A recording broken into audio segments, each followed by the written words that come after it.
여러분은 그 사람을 잘 안다고 했었을 때 어떤 의미로서 그것을 이야기를 합니까? 그 안다라는 의미는 여러 가지 의미를 담고 있을 수 있을 것 같습니다. 예컨대 연예인이라든가 어떤 정치가에 대해서 안다라고 얘기할 수 있습니다. 그 사람 한 번도 만나지 못하고 또 그 사람과 대화를 해본 적도 없다고 하더라도 그 사람을 잘 안다라고 이야기할 수 있습니다. 그때 아는 방법은 뭐가 있을까요? 그 사람에 대한 어떤 인터넷이라든지 기사라든지 그런 것들을 보고 아는 방법이 있을 것입니다. 또 어떤 사람들은 그 사람이 쓴 책이라든지 연설 또는 뭐 강의 내용 그런 것들을 통해서 또 여러 가지 기사들을 막 뒤져보면서 그 사람에 대한 정보를 알고 있을 수도 있을 것입니다. 그것도 아는 방법일 것입니다. 한 단계 더 나아가면 어떨 수 있을까요? 뭐 좀 더 친분이라도 있어서 그 사람과 대화를 나누거나 한번 뭐 악수라도 해볼 수도 있을 것입니다. 뭐 좀 더 발전한다라면 뭐 전화번호라도 받게 되면 훨씬 더 그 사람에 대해서 좀 더 친근감이 있을 수 있겠죠. 좀 한 발자국 더 나아간다라면 어떨 수 있을까요? 그 사람과 어떤 대화를 하고 또 실질적으로 뭐 밥도 먹고 또 가끔씩 전화도 하는 관계일 수도 있을 것입니다. 그것도 아는 것일까요? 알 수 있습니다. 그런데 그렇게 알았던 사람이 갑작스럽게 어떤 내가 전혀 알지 못했던 일들을 일로 인해서 어려움을 겪는다거나 또는 어떤 사건에 휘말려서 내가 평소에 알고 있던 이미지하고는 전혀 다른 모습으로 보게 되는 경우들도 있을 것입니다.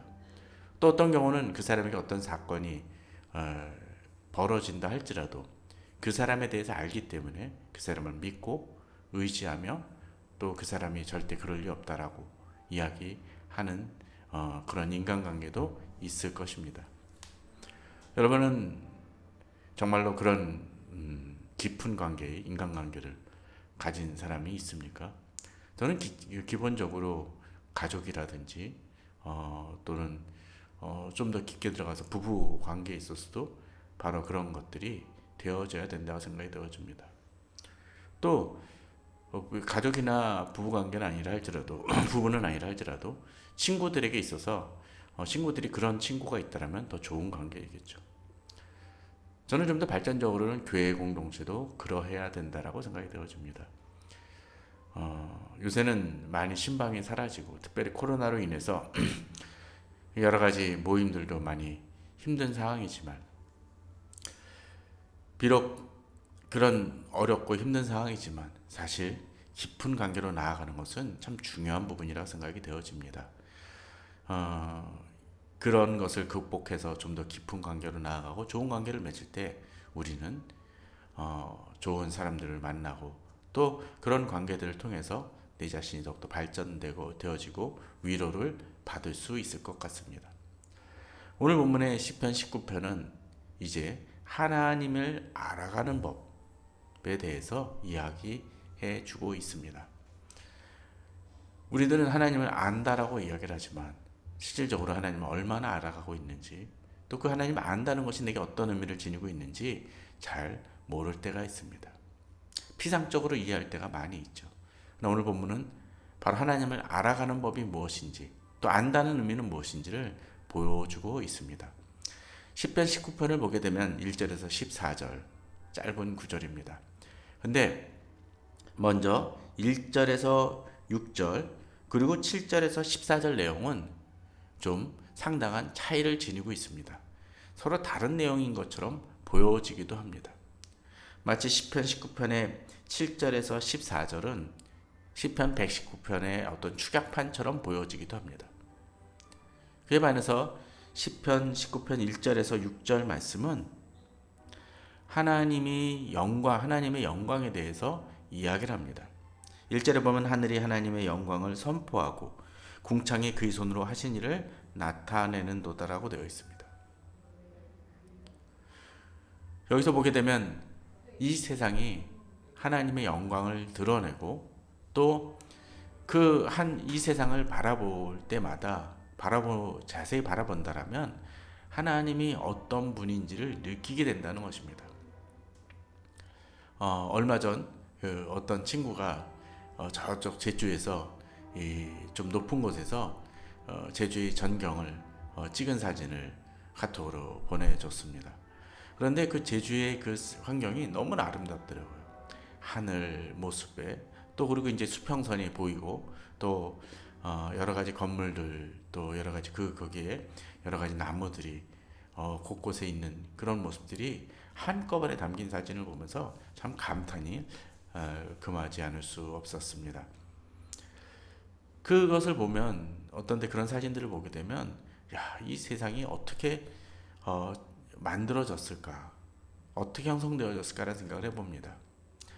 그런 세상을 보게 되면 이것이 그냥 자연스럽게 그냥 혼자서 그냥 만들어진 것이라는 생각이 별로 들지 않습니다. 놀라우신 창조주께서 하나님이 이 모든 것을 만드셨다라는 그 감동을 느끼게 됩니다.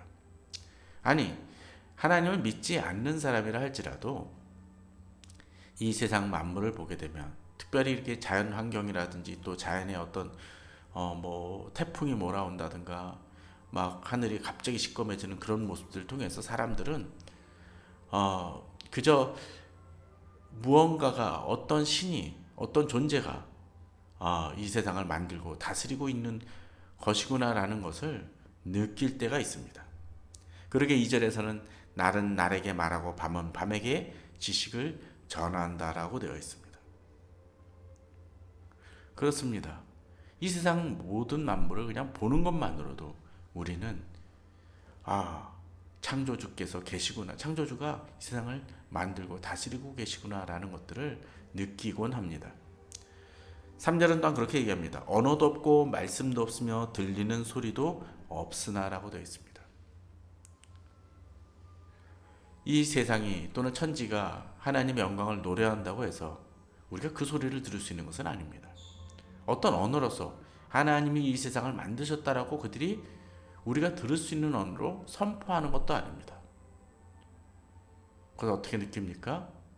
그저 그냥 그런 언어는 없다 할지라도 그 자체가 우리들에게 하나님의 영광을 나타내 보이고 하나님이 이 모든 만물을 다스리고 창조하시구나라는 것들을 느끼는 것입니다. 마치 그 모습 자체가 4절처럼 그의 소리가 온 땅에 통하고 그의 말씀이 세상 끝까지 이르렀도다. 하나님의 해를 위하여 하늘에 장막을 베푸셨도다라는 그 모습처럼 그 자체가 하나님이 또는 어떤 신이 이 세상을 만드셨구나라는 것들을 느끼게 만든다는 거죠. 온몸으로 말이죠. 바로 1절에서 6절은 바로 그것을 보여줍니다.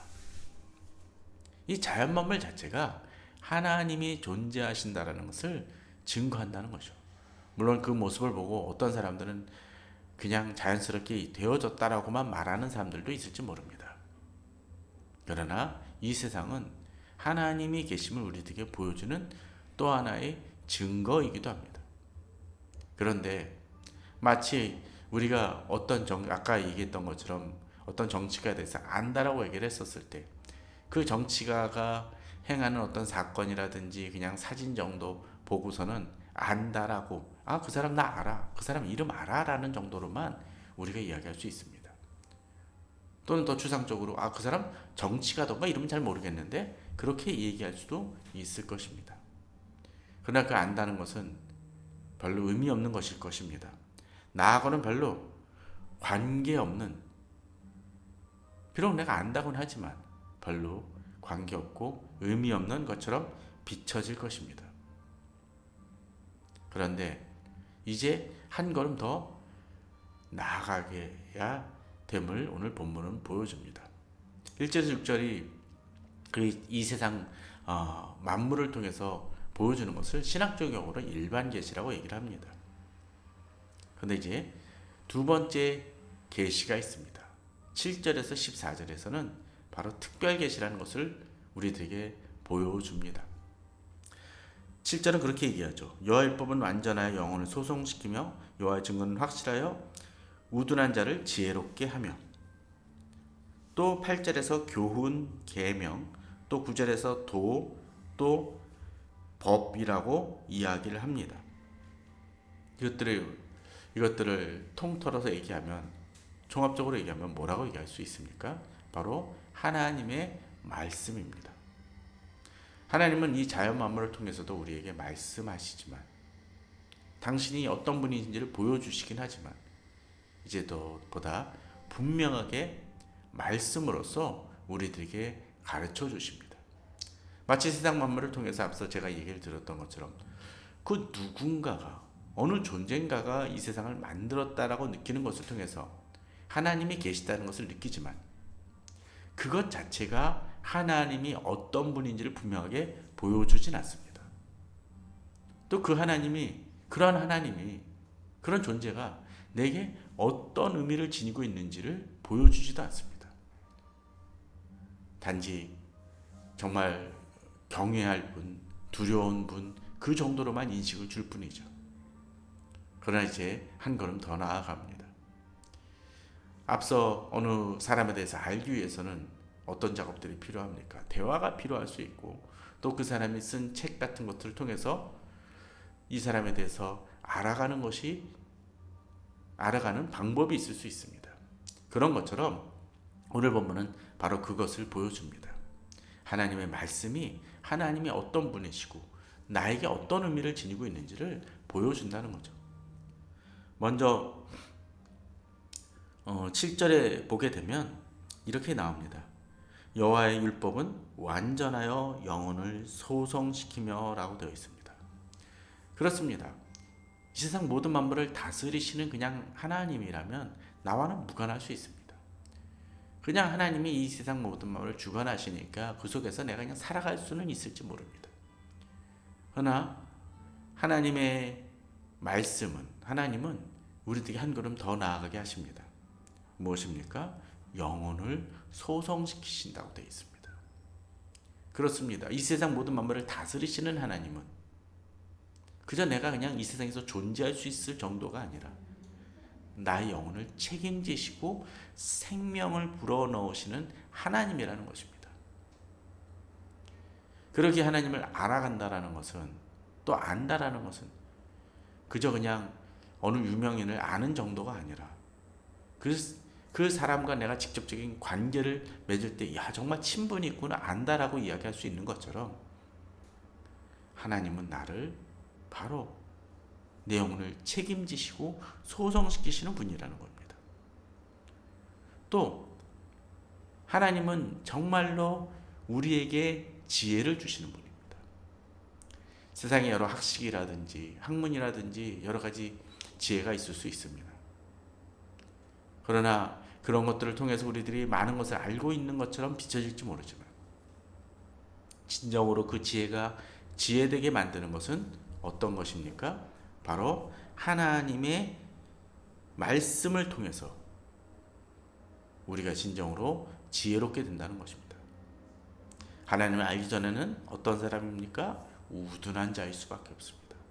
알긴 아는데 핵심을 알지 못하고, 가장 근본된 것을 알지 못하는 겁니다.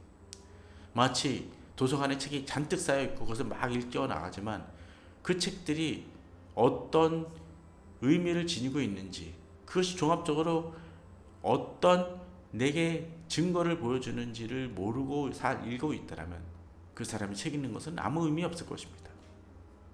백과사전을 다 읽는다고 해서 그 사람이 천재입니까? 아니라는 거죠. 또한 여의 교훈은 정직하여 마음을 기쁘게 합니다. 그렇습니다. 이 세상에는 여러 가지 우리들에게 술수적인 것들, 거짓을 전달하며 또 거짓 기쁨을 주는 것들이 있습니다. 그러나 여호와의 교훈은 정직합니다. 그러기에 진정으로 내 마음에 기쁨을 줍니다. 평안을 줍니다. 우리가 하나님의 말씀을 붙들 때 우리는 달라집니다. 그 말씀들이 내게 의미가 있는 말씀이라는 거죠. 그 말씀이 내게 생명을 준다는 것을 알기에 우리는 기뻐합니다. 어려움이 있을 때도 이 모든 만물을 다스리시는 하나님을 알기에 우리는 그 하나님을 의지하여 나아갈 수 있는 것입니다. 그러기에 우리는 그 하나님을 경외합니다. 그 경외할 때 또 그 경외하는 방법을 그 말씀이 우리에게 가르쳐 주기 때문에 그 말씀을 붙들고 나아갈 때 우리는 영원할 수 있습니다. 이 세상의 지식은 한시적이고 부분적입니다.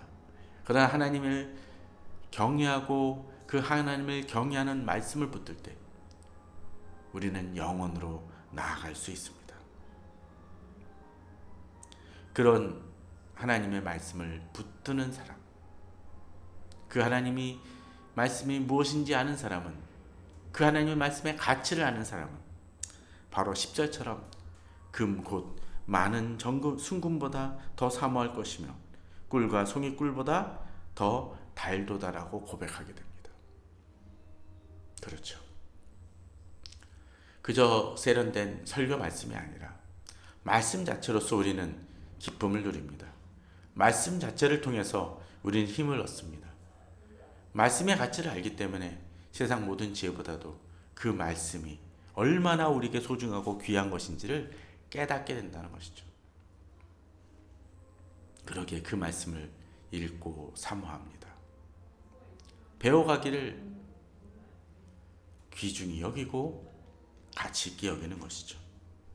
그런데 아무리 하나님의 말씀이 귀중하고 배워나간다 할지라도 그 말씀이 거기서 머문다라면 그저 그냥 아는 것입니다. 아무리 좋은 사람이라 할지라도 그 사람이 나의 삶 속에 들어오는 것과 아닌 것은 차이가 있습니다.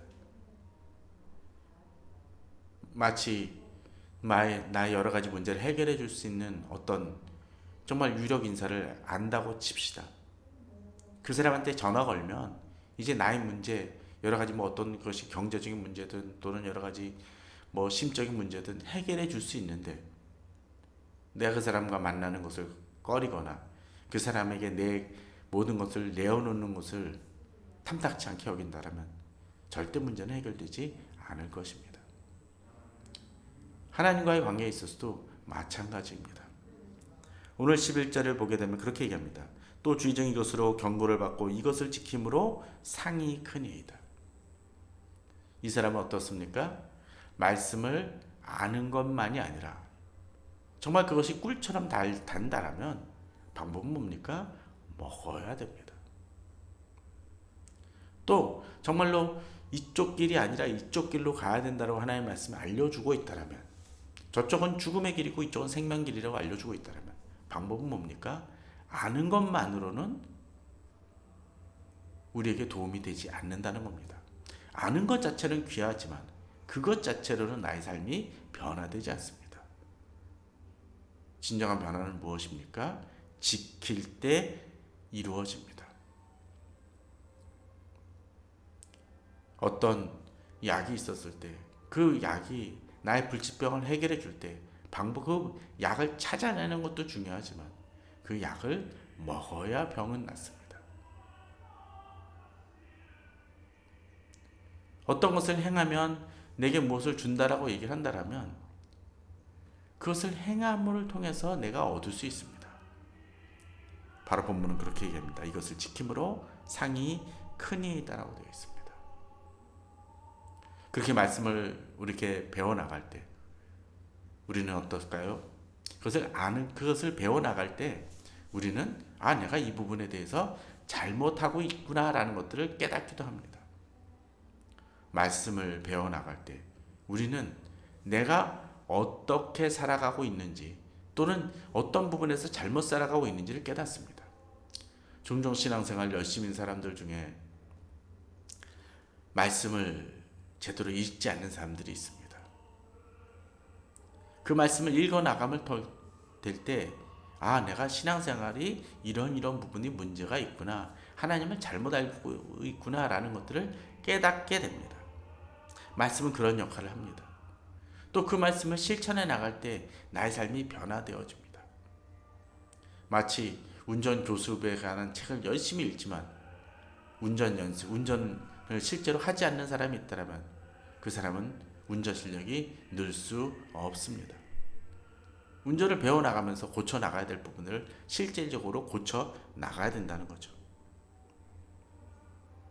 그렇게 우리는 말씀을 배워 나가며 그 말씀을 또 실천해 나가며 내 자신을 바꿔 나가야 됩니다.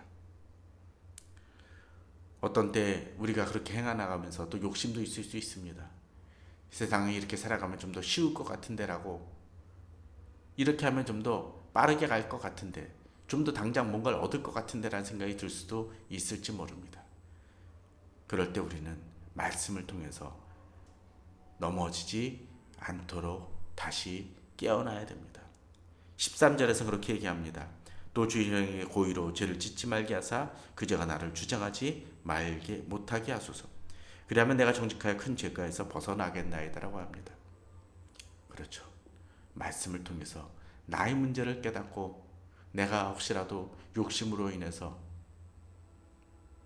내 방식대로 살아가고 싶을 할 때 하나님은 나를 깨우쳐 주십니다. 말씀은 아는 것만이 아니라 바로 적용해 나가야 됩니다. 그러기에 오늘 14절에서 시편 기자는 마지막으로 이렇게 얘기합니다. 나의 반석이여 나의 구속자이신 여호와. 그렇습니다. 하나님이 나의 반석이고 여호와 되신다는 거죠. 그냥 세상을 다스리는 분만이 아니라 나의 삶을 책임지시고 내가 살 수 있는 유일한 그 길이신 그 하나님을 믿고 따른다는 것입니다. 그러기에 이제 주님 앞에서 내가 하나님의 말씀을 묵상하고 또 내 입에서 내어놓는 말도 하나님을 좇고 따르는 그 결단이고 찬양임을 고백합니다. 또 그 말씀을 묵상함을 통해서 그 말씀을 내 것으로 체화시켜 또 그 말씀대로 살아나가는 사람이 되기를 결단하는 것입니다. 그것을 단순히 다른 사람에게 보여주는 것이 아니라 하나님 앞에서 나의 삶이 하나님 앞에 성실하게 살려가는 순전함으로 나아가는 그 온전함이 받아들여지기를 바라는 그 마음이 나의 오늘의 결단으로 나타나야 될 것입니다. 그러할 때 우리는 진정 주님을 안다라고 얘기할 수 있고 그 알미 내게 커다란 축복과 은혜로서 다가올 것입니다. 그러한 삶을 말씀을 통해서 또 그 말씀을 적용해 나가면서 기쁨으로 살아나가는 우리 성도님들 되시기를 주님의 이름으로 축원합니다. 감사합니다.